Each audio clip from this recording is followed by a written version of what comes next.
আসসালামু আলাইকুম। দেখেন আমি আজকে কলমি শাক কেটে নিয়েছি। কলমি শাক পাকানোর জন্য দেরি করতেছি, আগে কেটে নিয়েছি। তো ভিডিও অনেক বড় হয়ে যায়, সপ্তাহে আর দেখার মতো টাইম হয় না, সেই জন্য ছোট্ট করে বানানোর চিন্তাধারা করে। তো ভিডিওর সাথেই থাকেন, দেখেন আমি শাকটা কীভাবে বানাই। তো আমি দেখেন লবণটা পেঁয়াজে দিয়ে নিছি, মরিচটা দিয়ে নিছি, এখানে হলুদ, তারপরে হলো মরিচের গুঁড়া, আর হলো রসুনটা দিয়ে নিছি। তো মূল ভিডিও শুরু করা যাক, আমি কীভাবে শাক ভাজিটা করি। তো আমি শাকটা ভাজি করবো এই জায়গায়।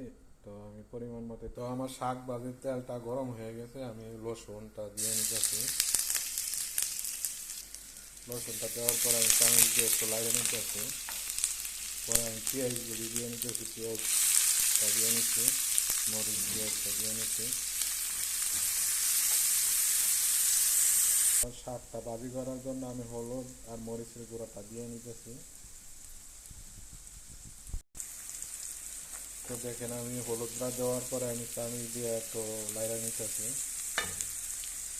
তো মশলাটা কষানো হয়ে গেছে, আমি শাকটা দিয়ে নিতেছি। এখানে এখানে পুরো শাকটা দিয়ে নিব।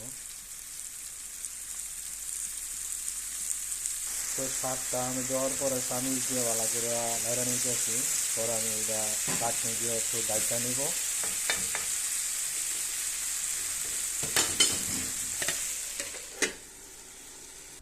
তো আমার শাকটা আস্তে আস্তে হইতেছে। তো এটা আমি চামিচ দিয়ে ভালো করে লাইড়া নিব।